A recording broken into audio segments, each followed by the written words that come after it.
So from downtown Chicago, I appreciate this opportunity to make this presentation.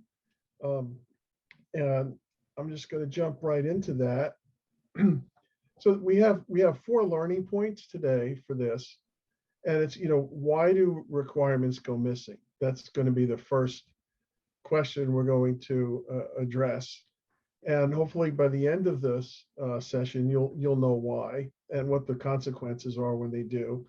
And I'm going to present what's called a value-based model. And it's referred to a value-based model because it focuses on converting whatever you're doing to value and making that distinction between requirements and expectations, because whatever functionality is delivered usually has to equate to some sort of enabled capability, and that capability usually generates value. And then how the model applies to project management. A lot of business analysts are really getting more involved in project management, and this model also works for bringing closure and being sure none of the requirements for a project are missed. And then how it is also relevant to change management, quality, and innovation. So you can't teach, they say you can't teach an old dog new tricks, but you could take an older model like this and you could apply it to new things. This is a tested and proven reliable model that I was involved with when I was with IBM. We did a research and evaluation on about 50 workflow management tools. And the one that came out at the top was Action Technologies, which was founded by Dr. Carlos Fernando Flores, who goes by Fernando Flores. And he structured that workflow application around the model that we'll look at today, because it focuses on value, just not reporting completion of requirements, but actually producing measurable value and bringing closure. And you'll see why, how you come to that closure, how it also advances the business. He's now involved in pluralistic networks. And the one thing about this model that when I was working with him after IBM had selected his application, I spent about 6 months working with him. He showed how this model has basically in business 9 moves. And we'll go over those 9 moves. But the thing that, he is a no BS type of a guy, and his quote here I appreciate is, how do we distinguish work that creates value from for the customer from work that's simply bureaucratic waste? And he would never hesitate to tell anyone at the table that they were wasting their time. So let's jump into the first learning point: why requirements go missing. So have a quick poll. You can put your answers in the chat. Have you been a victim of an oh snap moment, a dissatisfied stakeholder complaining, a project that goes sideways due to missing requirements? If you want to just put your response in the chat. I see that there's some coming up here. A lot of yeses. Yeah, I think all of us have been in that boat. Yep. Yep. Oh, yes. Yep. Yeah. It looks like 100% yes. That's a 100% yes. All right. So, the thing about this model that's going to make the difference is requirements versus expectations. So requirements and need are a necessity. That's what you really have to do to meet the objectives of the project, as far as, that's how you're going to check off that you can report completion. The expectation is the prospect of future good or profit. So usually when you deliver an application, you deliver, services, a product to the requester, to the recipient, they have some intention for how they're going to use that. And their intention usually associates it with creating value for them. So if we don't get to understand the expectations of our clients and people in the organization that we serve, we have a really good chance of missing the value proposition for them. So here's a quick little question for you, if you could put it in the chat. Is good health a requirement or an expectation?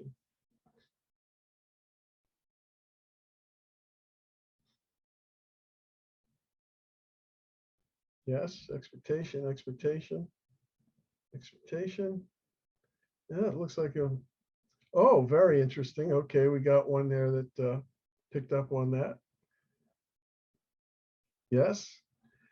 Yeah, correct. It's both. Because for a requirement, you might want to play a sport.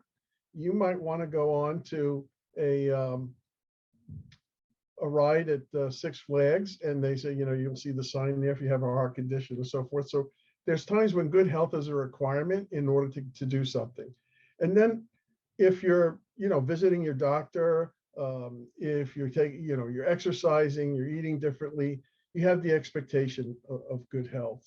So now let's go into what happens now, requirements going missing. Well, one thing that we do usually in the project management, or even defining an application, is what's the scope of this? What's in, what's out? And a lot of times there's assumptions that are made. And if those assumptions aren't analyzed for the degree of certainty, it becomes very loose as far as being able to recognize that you've completed a requirement by the time you're finished. And if there aren't stakeholders included in any of the discussions that should be, or they pop up later on, that missing information, that information gap, could hold quite a bit of information you need around the requirements. And then everyone has a different perspective of things. So how do they interpret the information? And that getting on the same page, if you will, is important, that everyone is understanding the same thing when someone asks, this is what I need the system to do. This is what I need the product to do. This is the type of service that I'm looking for.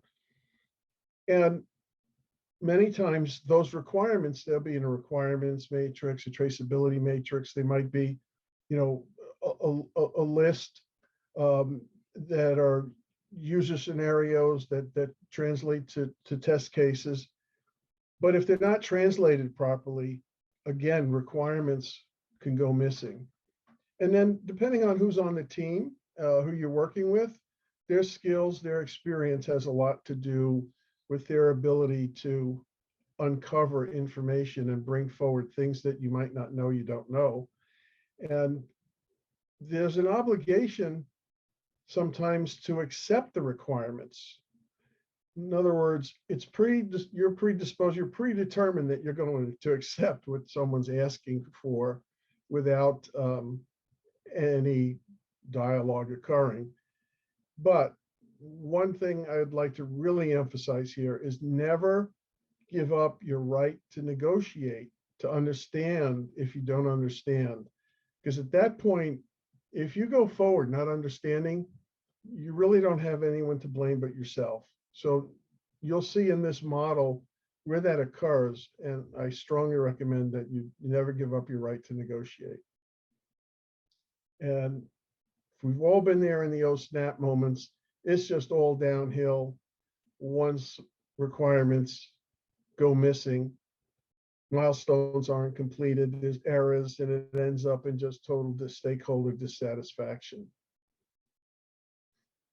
So the root cause, again, is the failure to negotiate. Usually in organizations that work in an I ask, you do mode, that's what happens. It's like, we want this, we're going to get this application, we're going to put it in, and it's going to do great things for us. Go ahead and install it. Or we're going to create this product and we know it's going to be good. Go ahead and build it. So if it's a one-way dialogue as far as I ask and you do, and then your acceptance is confused with agreement. Because unless you negotiate, you're not going to really understand what you're agreeing to. So for this first learning point, the takeaways are confusion ensues for all involved when requirements are missing. somewhere is going to be that gap. You're going to come upon it, and folks are not going to know what to do. And the probability of success starts to decrease significantly the further you go into design, the further you go into the project, the further you get closer to reporting completion. And if it's a workflow you're putting in, whether it's customer support, help desk, whether it might be how you're going to provide delivery of a service, if there's a gap in that workflow, that's when you're going to find that there's a delay, there's miscommunications, and you'll have some customers start to be quite upset. So it just throws everything up for grabs, basically. So how can we get around this? So let's look at this value-based model to uncover requirements. It's quite simple. I think everyone has seen some form of a 4-quadrant or 3-quadrant model. So there's nothing, rocket science about this. And I'll disclose, this model is about 30 years old. It was introduced back in 1992. I started using it when I incorporated Rethink when I came out of IBM, and I've been using it successfully for that amount of time. And I'll show you how it equates to some other ways of using it. So it focuses on making the value statement. Someone's going to ask for something to be done, and then there's going to be agreement. I see someone has a hand raised, Marnie. Yeah, Len, William has a question, Oh, and okay. it's with respect to requiring good health. This is in quotes, requiring good health to participate. Isn't that actually a business rule versus a requirement? It could be. In other words, it's like when you go to a sport and you have to sign those waivers. That's a rule. That's a business rule they have. You have to sign the waiver. So there are times when requirements are hard and fast, and they would be business rules. And especially if you're doing any AI or something, they're going to be governing the system. You need to be aware of those and how they work with or against whatever you're doing. So that's a very good point, William, that you brought out, is where did the business rules fit into this, and the distinction between them and how they're going to govern whatever you're going to be doing. So appreciate that question. Thank you. And so we focus on the value, and it's 4 phases that have transitions from one to the other to ensure that there's closure, and to ensure that when you report completion, you have a complete set of requirements, and those requirements can equate to measurable value. And it's a process for discovering what you don't know, because as you're in this between accept and agree, you're uncovering and analyzing the certainty around assumptions. You're understanding the difference between functionality and capability. You're understanding what's going to be done with what you deliver. So there's a lot here that happens in that discovery piece. There's also discovery in the first part, because you need to uncover what you're being asked to do. So here, I'm going to go through, this is the 9 key business actions. The first 4 is someone can make a request. Someone can make an offer or counter offer. So I can ask you to do something. You can say, well, I can't do that, but I can do this. And then I can say, well, I decline, or you can say you decline. And that's the end of the conversation. And the requester at any point can cancel and say, well, I know you accepted it, but I decided I'm not going to go forward. Buyer's remorse, maybe. So accept is one of the business actions that occurs once this analysis is complete and you understand what you're being asked to do, and it's in the scope of your business and so forth. And again, between accept and agree, the requester can always cancel out.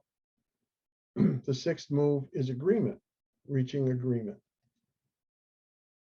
The next is during this execution, from agreement to performing the activities and reporting completion. Again, the requester can cancel, but what you don't want to do is revoke. That's probably the worst business move you can do, is agree to do something for somebody and then say, I can't finish. That is disastrous to your business success.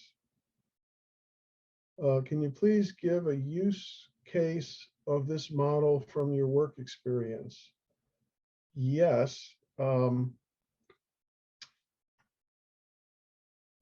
When you look at this model, and let's put it in the terms of customer support.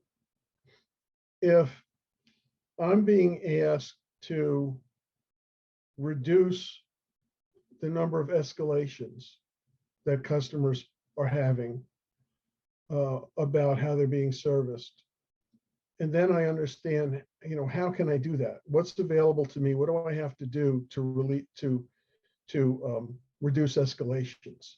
What's the requirements? What is it that I want to do? Why am I doing that? How will I know I've done it? And what are the ways of how I need to get that done, how I need to address it? And what, from a value standpoint, what will reducing escalations do for me? Well, if the value is increasing customer trust, it's not just reducing escalations. There's got to be some stronger value proposition to why you want to reduce those number of escalations.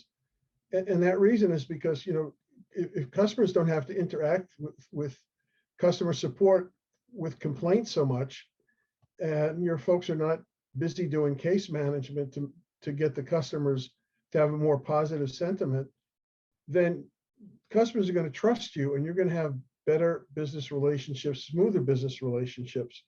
So then as you implement whatever that response might be to how you're going to monitor, predict, preclude escalations, and you report that that's complete, then you can go in and start to apply it and see, in fact, if that is bringing down the number of escalations.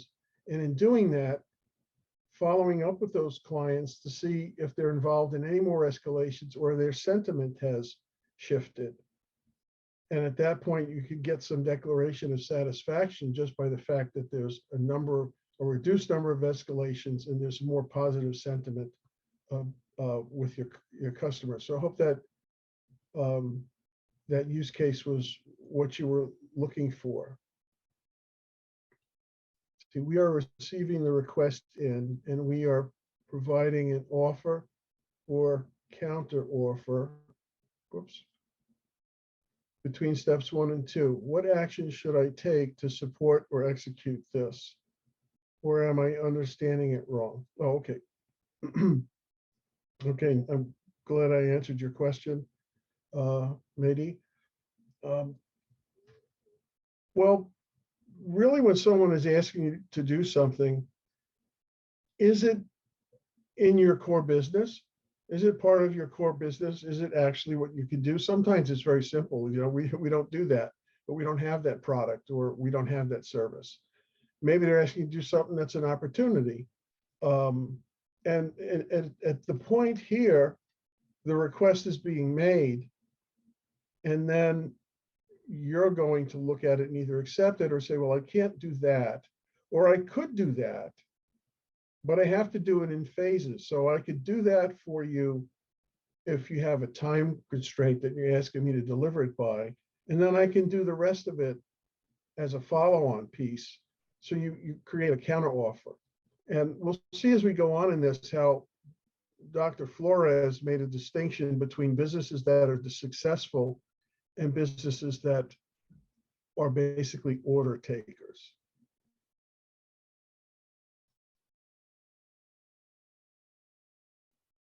Oh, you're welcome. So once you report completion, many times that's where everything stops. We're done. Teams disperse. Now, in project management, you've got the close phase, and that's where you should be having lessons learned and finding out how your performance is good. But here, when you get the declaration of satisfaction and you're looking at the performance of the work that you did, there might be some follow-on. There might be a delay. You might have to follow up in 6 months to see if the requester is actually getting the value that they anticipated, how the solution you gave them was assimilated into their business. But that learning should give you some insight how to do it better next time. And the next time you repeat this process. And then ultimately, you should be able to come up with a way where you can not just accept requests, but you can make more offers than requests. So here's how it works. A request is made or offers made. Acceptance is reached. The transition is negotiation occurs, an agreement is reached. Work is performed, completions reported, and performance and value are evaluated, and the requester declares satisfaction. Is there any negotiation that occurs between request and acceptance? Yes. That's, between request and acceptance, negotiation can occur here in just trying to get the clarity of the scope of what you're being asked to do, what's in, what's out. Do you have the capacity to accept that and perform? And that's where you could then make another offer or counter offer to do it a different way and see if you can negotiate. So negotiation could also occur here in order to provide a service where you're helping your client rather than just saying, no, I can't do that. So there would be negotiation that could occur here. And that's the request offer, counter offer dialogue that occurs. And sometimes, and you'll see this a little further in, you may have to go into the business and ask someone else for more clarity and figure out how to do it. You might have dependency on some other part of the organization. Most commonly, procurement, legal, you might have to get them involved. But where you want to be sure you don't miss the requirements once you accept is here in the negotiation, where you're going to look at the requirements and you're going to be looking at the differentiation between those requirements and the expectations that define the value. What are you expecting to do with this? This requirement, what do you expect the fulfillment of that requirement to do for you? If this is skipped over, if this is done loosely, lightly, then everything else is going to follow what you've defined here and will probably cost you a lot more to fix later in the process. Okay, so there is the angry customer if we missed something out here. Thank you, Matt, for that question. So the key takeaways of this learning point is, again, distinguishing requirements from expectation, desired outcomes and value, closure, and requester satisfaction. Make sure you get that declaration of satisfaction. Make sure you know who it's going to come from. You have it from the right person. And if there's metrics that have to be measured, you could do that. You could use a survey. You could follow up in 3 months, 6 months, whatever it might be, and see where things are at. Please avoid revoking, starting something you can't finish, and then just get better at the next iteration. So if you want to put in the chat, what's missing now that we've looked at this model? What parts of that might be missing in your organization for for how you define delivering of value.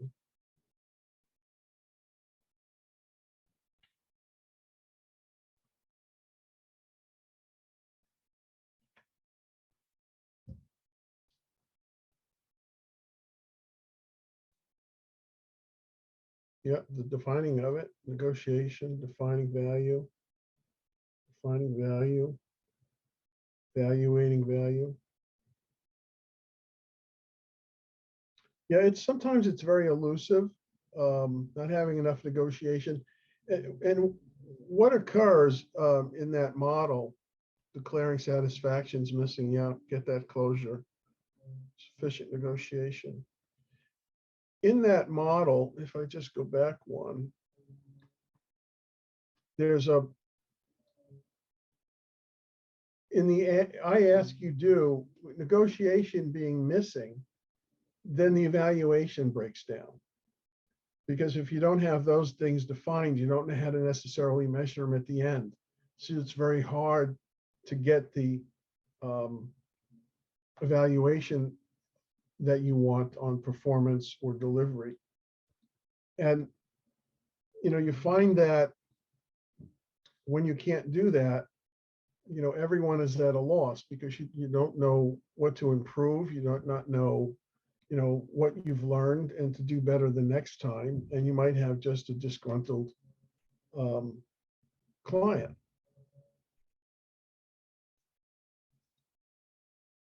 So any questions before I move on? Because now we're going to look at, we've talked about it pretty much just in a business analyst way of, defining requirements and whether it's for design or application. And I'm going to apply it to project management. Len, Matt Yes, has I another see that. question. Yep. Negotiation can also be a negotiation of how to measure success. Is that a question? I could see how that kills evaluation, as you mentioned. Yeah. It is a question. Yeah. Thanks, Matt. There's a certain level of maturity that organizations require to do this right. And I think you're hitting on that point, Matt, is if you can't really understand how to measure it, maybe it's too much of a stretch. I've seen where, there's a certain functionality that's going to be delivered. And for the client to be asked, what is the value you're going to get out of that? They don't necessarily know.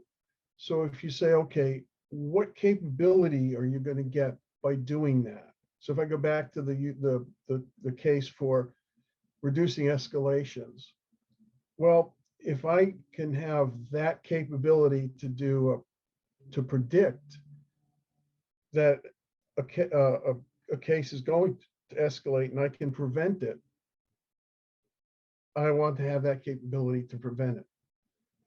Once they act on that, they have that capability and they're applying it, it's easier at that point for them to actually say, now I know what the value is. I can see the value from a customer sentiment point and so forth. So that's something there that I think would work in having the dialogue and being sure you're going to know how to measure those. But sometimes it's elusive. It could be, oh, it's a percentage, but you can't put the number on it. So I would say probably if you can't pin it down, then put it to some organizational performance measure or some capability. Did that answer your question?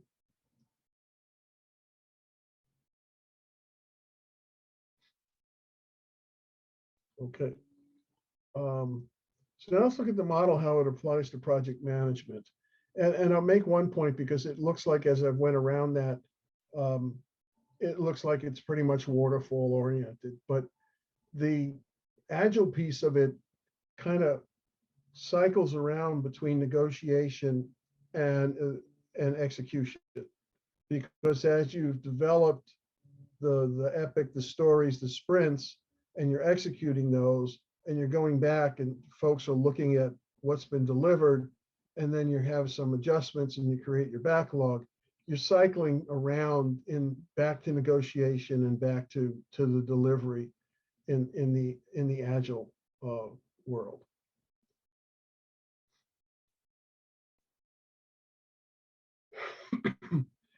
So here's the project management. It's PMBOK 101. First phase is initiation, and we usually come out of acceptance with a project charter that we ask everyone, are we getting it right? Is this the scope? Is this who's involved, the stakeholders, and so forth? The transition there is we do the planning, and then you conduct the project kickoff, which brings us into execution, monitor, and control. You get a project sign off, you do the close, and you get the lessons learned and benefit realization. Seems simple enough. Well, it's not just one 4-quadrant. If you have to go out and part of initiation is depending on other people's input. If part of planning, you have to go and maybe talk to folks involved from the training group. If these are legal folks, every time you go out with a request, it has to come back in and close and then come back. So every time you're going out and you have one of these workflow dependencies, you have to be sure that it's brought to closure, comes back, and you move forward. If you move forward before any of these are complete, or they're reported complete, but you don't have closure, you're exposing yourself to the risk that there'll be a breakdown later on. So what you want to look for to ensure closure is you want to be sure you're giving that person the right response. Is your response relevant to what they're asking for? And that's going to shape the solution. Once everyone agrees or accepts that, that's the right response, yes, you understand what I'm asking for, that's going to help shape the solution that you're going to develop. And when folks agree on that solution, you're going to be able to execute in a way that will deliver value from the project being completed, other than just doing a checkbox of meeting requirements. You'll understand that by implementing that app or by completing that project, there's been an advancement to the organization, to the business, to the customer, whatever it might be. And then how is that recognized? And you want to do this in a way that recognition keeps moving you closer and closer to the leader position in your industry.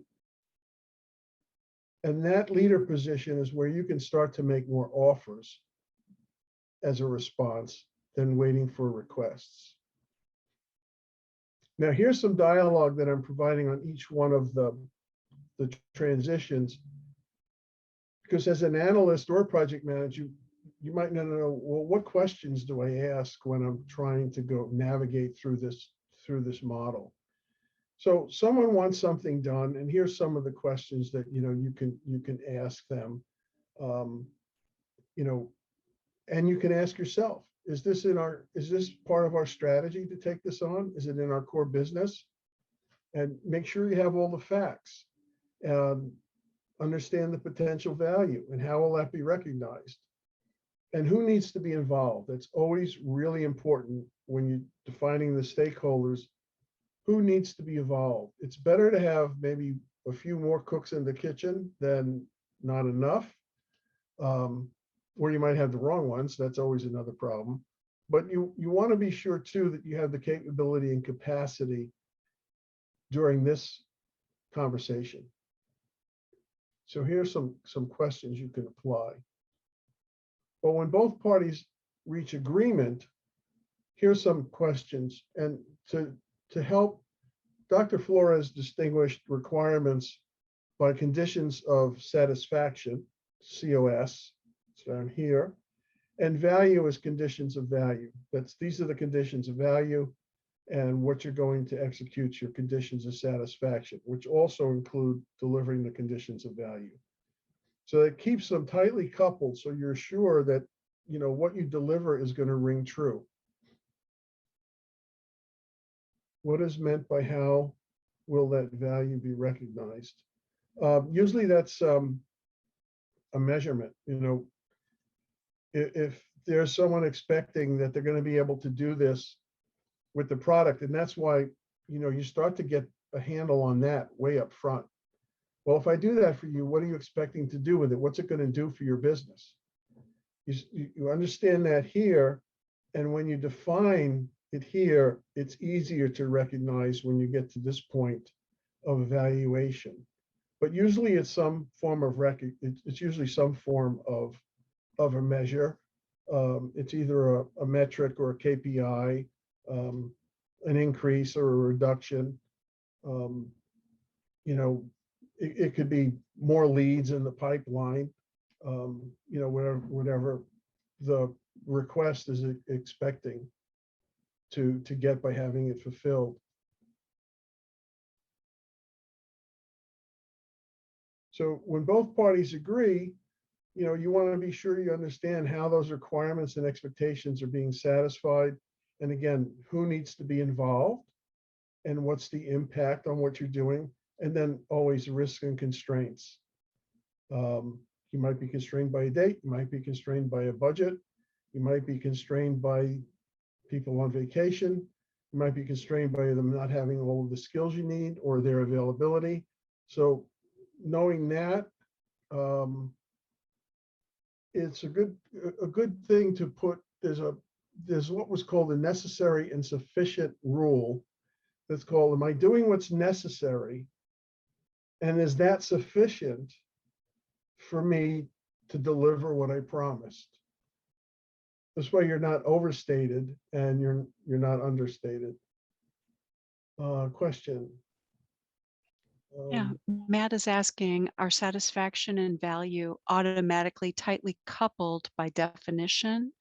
Or is this something that requires us to conscientiously consider and discuss? Any strategies to help with this?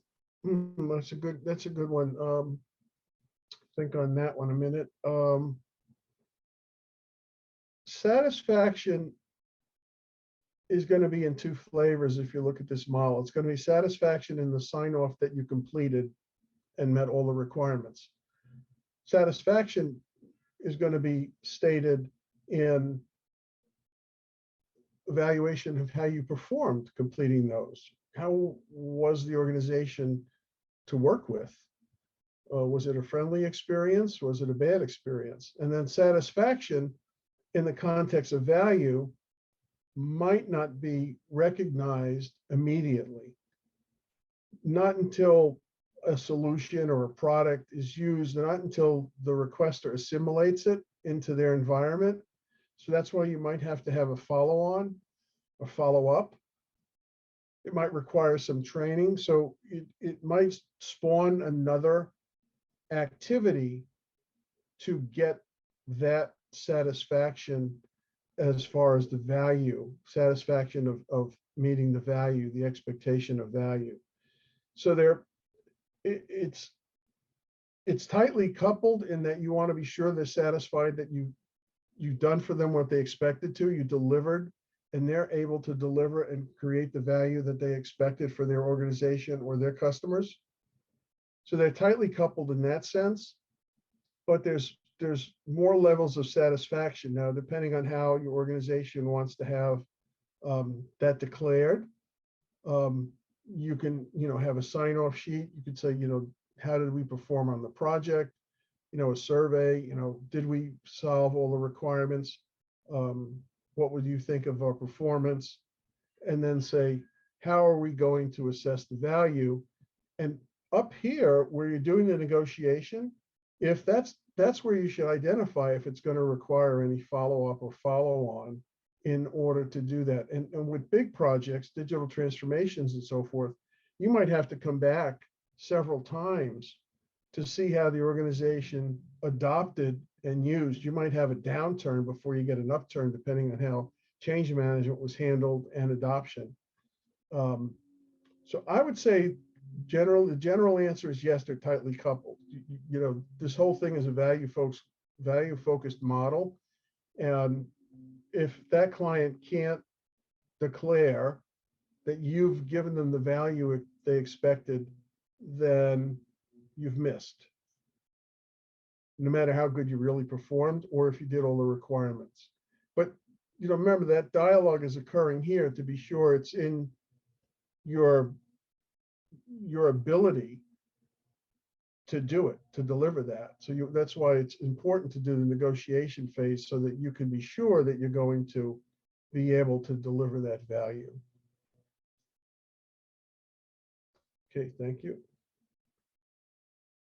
And going on. All right, so the commitments are fulfilled.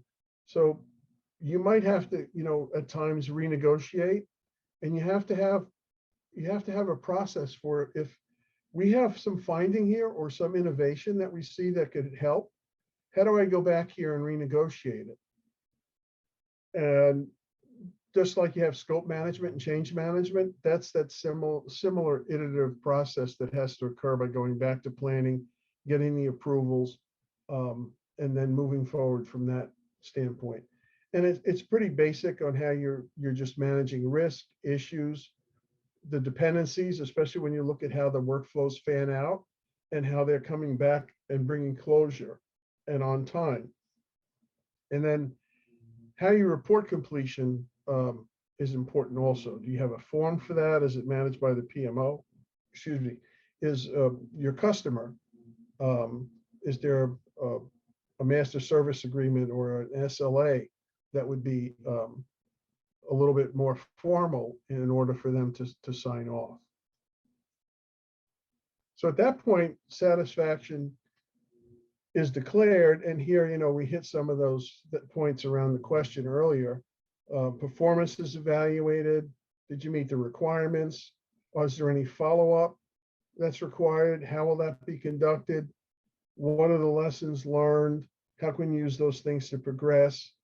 And how am I going to get the declaration of satisfaction? You don't want the customer to just adios before you have a chance to get them around the table and continue the dialogue. And as a consultant, to me, continuing that dialogue is very important because that's where follow-on work usually comes. The best thing is to make the best advantage of the relationships that you have.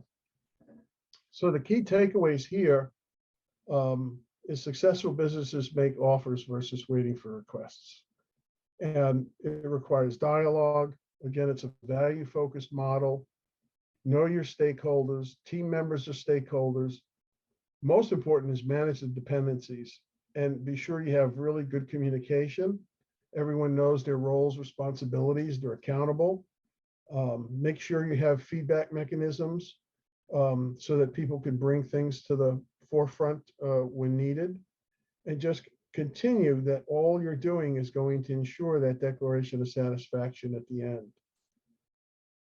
So just a quick poll, if you want to put it in the chat, if you've seen any value in this value-based model and think you could use it in your business.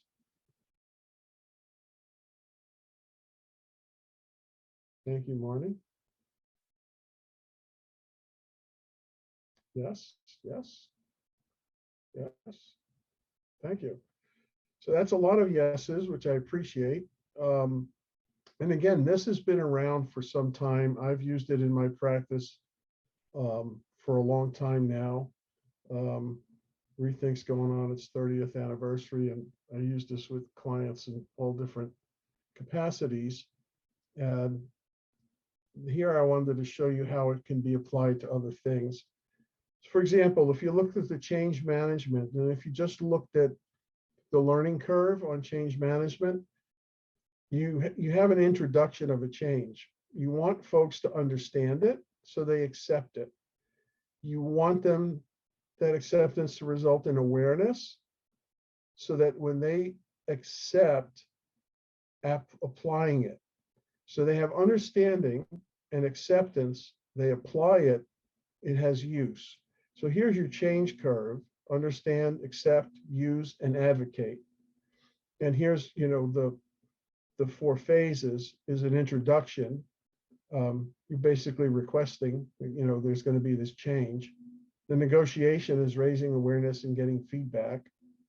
The application is actually getting them to use it and introducing it as far as, training and whatever other means you need to get them on board. And then measuring the adoption and the value from that adoption. Another area is the old plan, do, check, act quality model, which usually starts here because the business has implemented solutions and they're going to be looking at those solutions and planning how to identify and solve problems. And they will do that and test those solutions. They will check them and study the results, and then they'll be implemented. So this is just a little bit like a one-off, but the action of implementing solutions triggers, the continuous improvement of what's been deployed in production. And looking for, whatever efficiencies, inefficiencies, and gaps. Okay, and I think that's pretty much it. Innovation, that's close to my heart. It's important to have insight. What's the opportunity? You come up with ideas. You create an initiative. You integrate that. You have a solution now. It's assimilated, and by this relationship here, you end up having foresight so that you can do it better the next time. And we have, okay, there's an announcement for that. Do we have any last questions? Yep, so that's the key takeaways again. Whoops.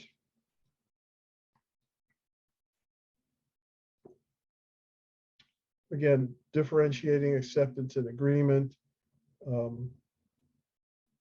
making sure you don't go sideways by missing anything. And this, I believe a PDF of the presentation will be available. So if you have any questions, I'm happy to take those now. Len, we do have another question from Matt. Okay.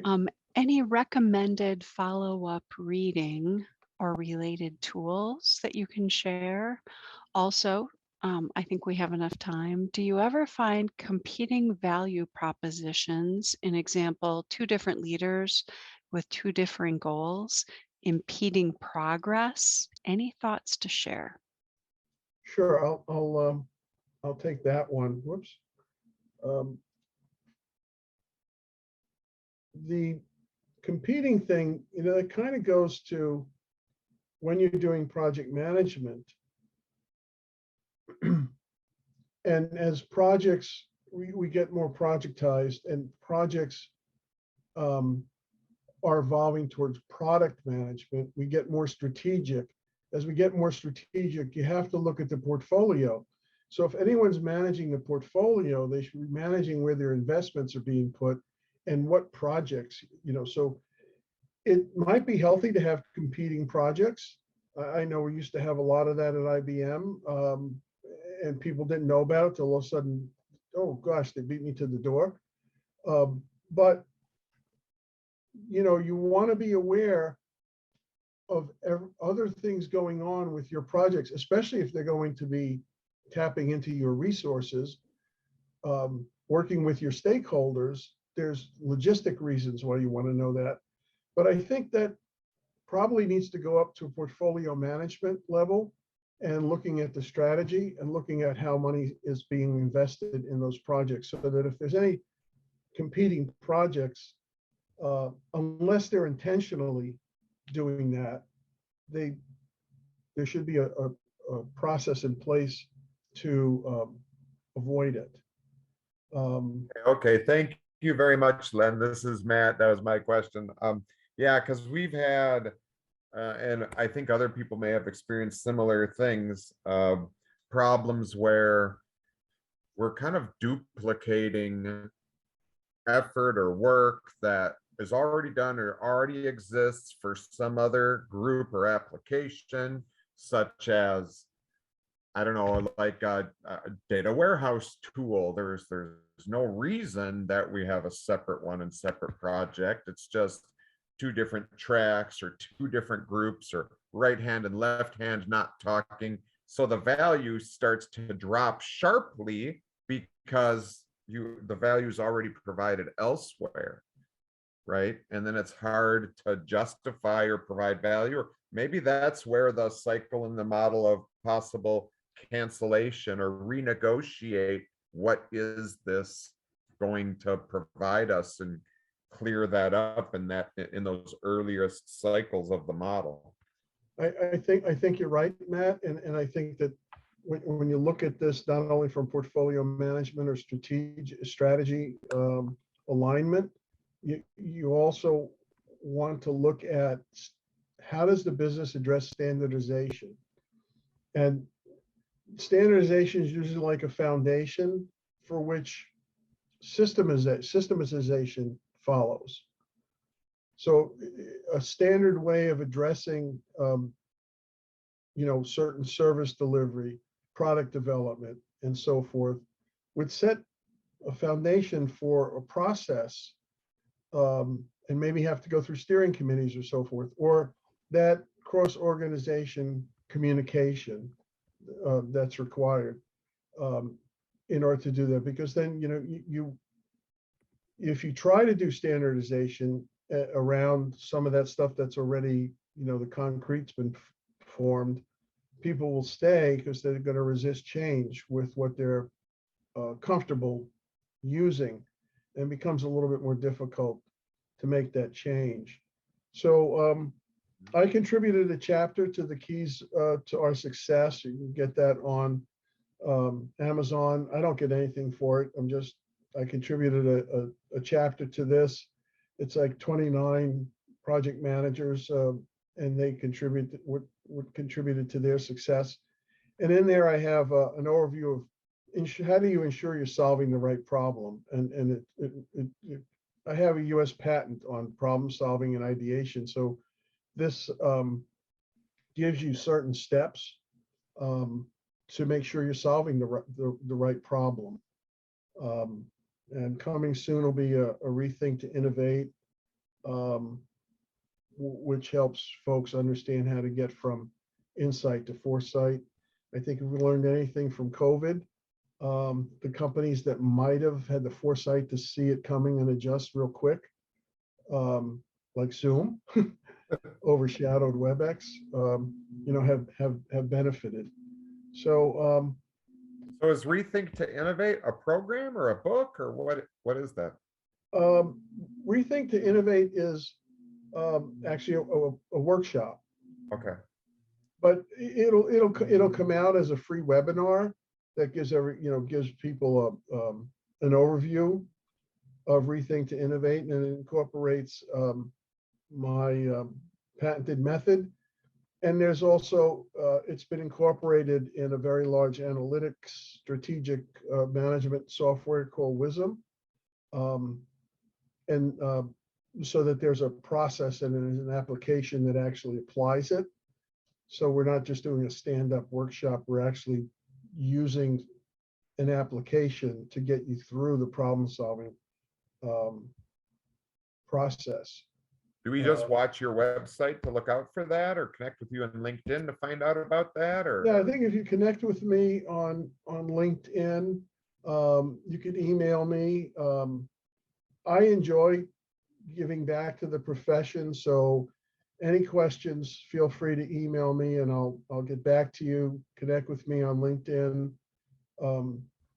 I don't know if I'm stepping out of bounds here, Marnie, but I put this in as a topic for the October 11th conference. So we'll see. Folks might have a chance to be introduced to that during that conference if all goes well. But I'm happy to talk about any of this. It's just what I do, and I enjoy giving back. So feel free, give me a call or email or connect on LinkedIn. Wonderful. Thanks for providing your contact information. We really appreciate it. Yeah, so we are in the process of wrapping up. So last call for questions to Len, our expert. Feel welcome to enter him in the chat or speak up. Otherwise, you can reach out to him via his email or his phone number that he has graciously provided. So yeah, what a great presentation. So IIBA Minneapolis St. Paul chapter wants to thank you, a warm thank you to you, Len Thank you. Marchese, for sharing your expertise so that we can learn new and innovative ideas, methodologies, and solutions for us to succeed as BAs. And thank you to our audience for your participation. This was fantastic.